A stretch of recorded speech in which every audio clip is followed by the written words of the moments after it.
I avui, a les profunditats de l'actualitat, volem recordar com a finals del 2022 van fer-nos ressò de la notícia que la Guàrdia Civil havia decomissat 9 narcollanxes a la costa tarragonina i del Delta de l'Ebre entre el 2021 i el 2022. Doncs avui volem estirar el fil d'aquesta notícia, del que està passant a les nostres costes i anar més enllà. Volem respondre a certes preguntes, com per exemple, com s'estan organitzant els operatius antidroga a la costa, com són aquestes intervencions quan es fan a les embarcacions i si realment aquests decomisos estan afectant greument aquestes bandes de narcotràfic. També volem saber com ha canviat el mode d'operar i d'entrar la droga en els últims anys. De tot això tenim cap mena de resposta, Diana?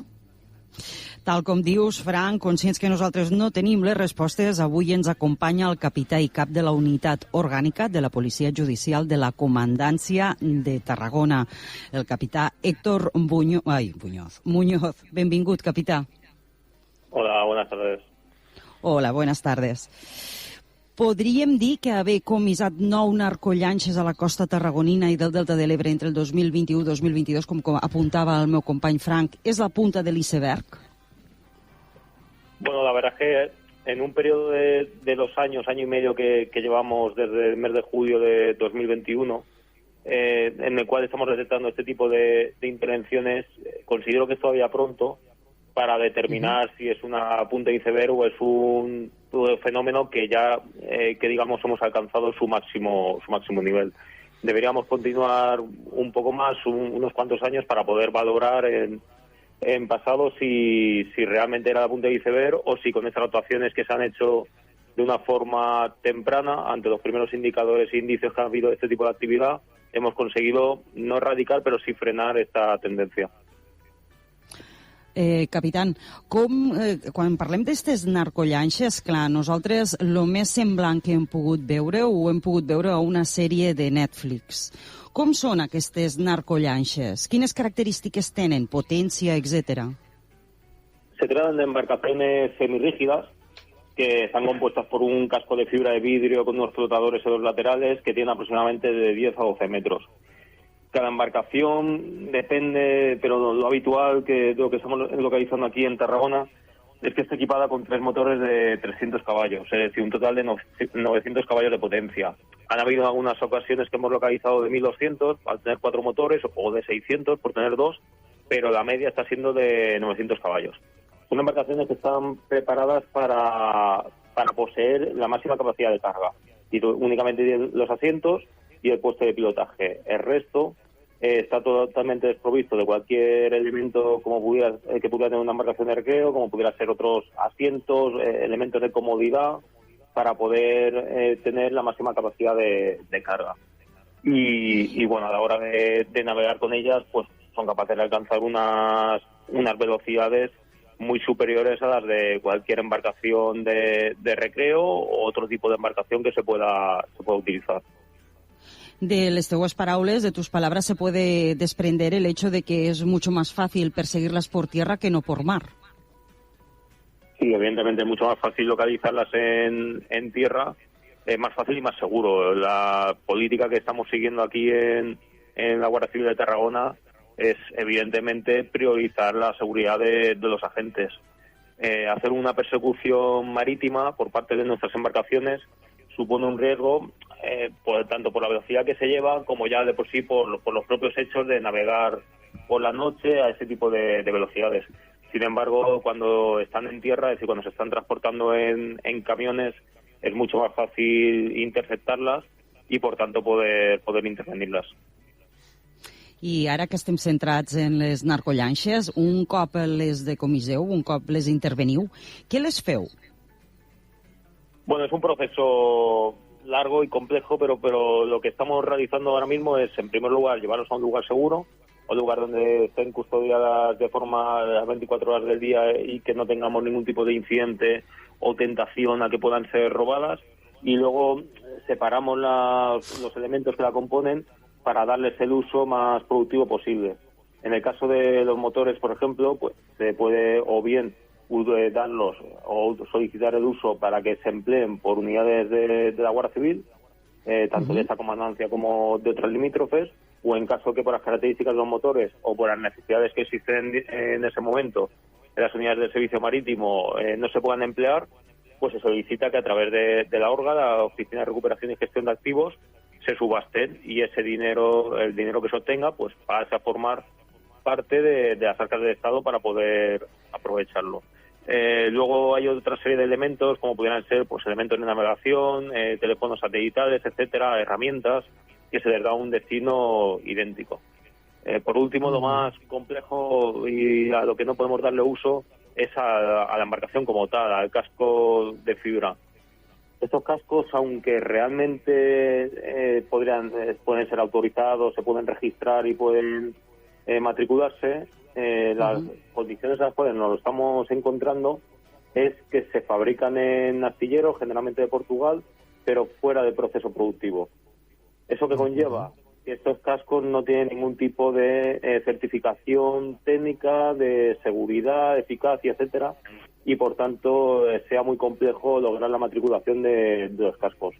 De esta forma, la forma más eficaz de utilizarlos o de destinar o el uso más eficaz és finalment destruir-los. Molt bé.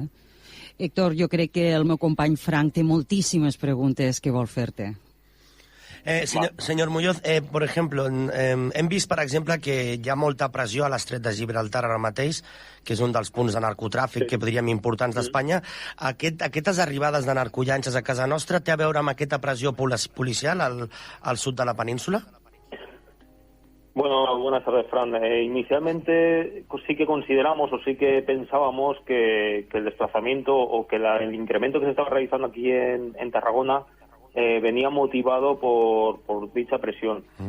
Sin embargo, lo que estamos viendo o analizando en los últimos meses es que pueden haber múltiples factores que hayan producido ese desplazamiento o ese inicio de la actividad aquí a Tarragona.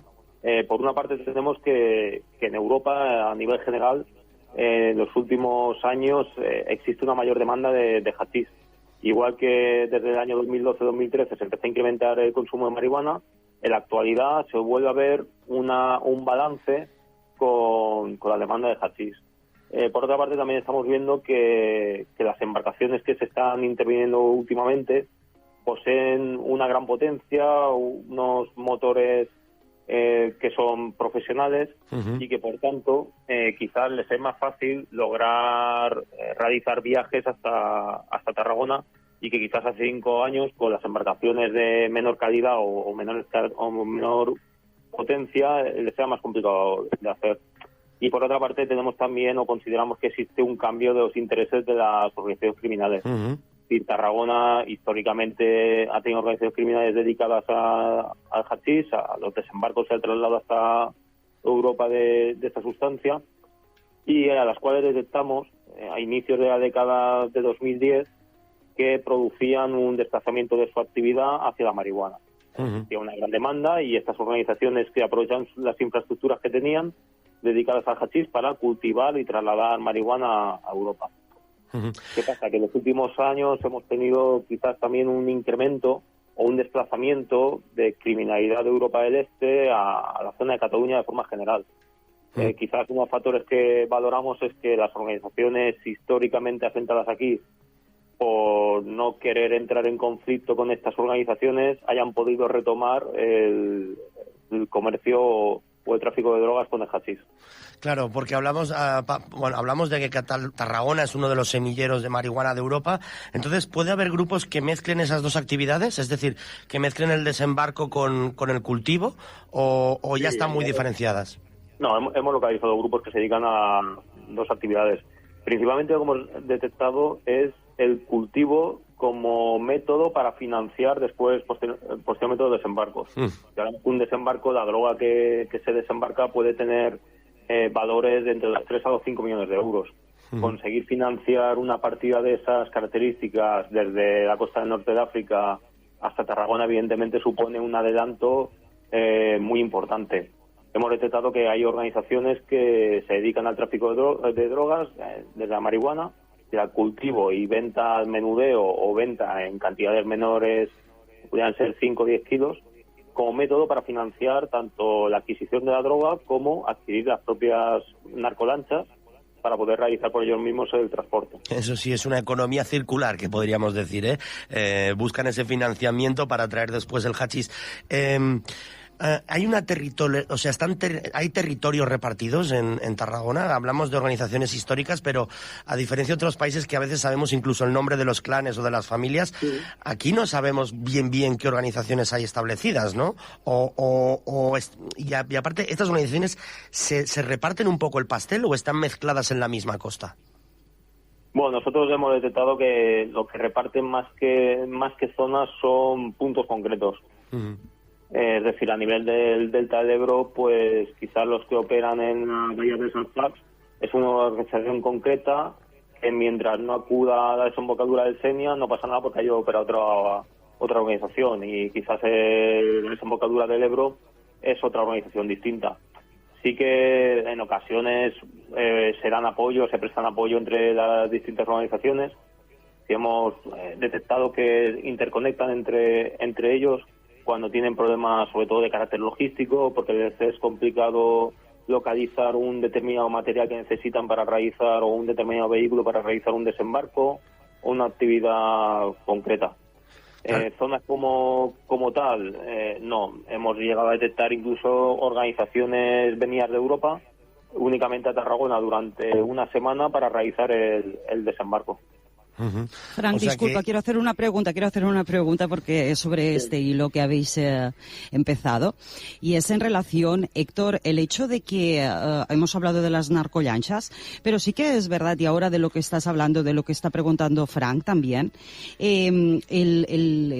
no solamente que hayan organizaciones que vengan de fuera, o sí también, pero organizaciones que vienen de fuera, pero que captan gente de aquí también para adaptarse al medio. Esto es un tema que habéis puesto sobre la mesa y que es muy curioso.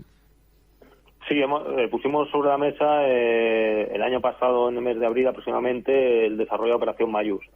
En este caso teníamos una organización asentada en la zona del Tebre que efectivamente organizaciones de toda España requería sus servicios para que realizaran una actividad concreta que era la botadura de embarcaciones. Es decir, una organización de Barcelona, Andalucía o Galicia, que fueron los casos que detectamos de forma más continua, que digamos hacían como un alquiler de servicios para que durante un momento concreto, unas horas, se encargara esta organización asentada en el Delta del Ebro de gestionar todo lo necesario para realizar la actividad, que en este caso eran botaduras. Es decir, la organización de fuera traía su embarcación y esta organización asentada en el terreno se encargaba de conseguir pues desde la gasolina, los víveres, el método y los vehículos para introducirla en el agua, de dar el lugar donde pernoctar durante unos días a la tripulación hasta que se podía preparar la introducción en el agua, etcétera. Claro, los hacía parecer más autóctonos, de alguna manera no levantar sospecha. Claro, efectivamente, al conocer el terreno, especialmente el Delta del Ebro tiene unas características orográficas muy singulares, y que si tanto a nivel terrestre como marítimo, si uno no conoce esa zona e intenta realizar algún tipo de actividad por la noche, es fácil a nivel terrestre tener un accidente y abandonar la carretera y poder caer o quedar en un arrozal, como vimos en una ocasión que un camión había salido a la carretera y estaba en un arrozal, como a nivel marítimo, embarrancar las dunas que hay justo a la salida de desembocadura por la sedimentación que hay de arena y otros elementos. Bueno, yo que te propongo, Héctor, es que si alguna vez podemos desde Arran de Mar acompañaros en algún operativo, estaremos encantados, ¿eh? Vale, perfecto. Toma palabras, o comentaré a mi responsable de la Oficina Periodística de Comunicación y lo tendremos en cuenta. Pues muchas gracias, Héctor Muñoz, de la Capitanía de la Guardia Civil de la Unitat, que estábamos diciendo que se encarga de interceptar estas narcolanxes. Estaremos atentos a les notícies. Diana, moltes gràcies també per produir aquest contingut.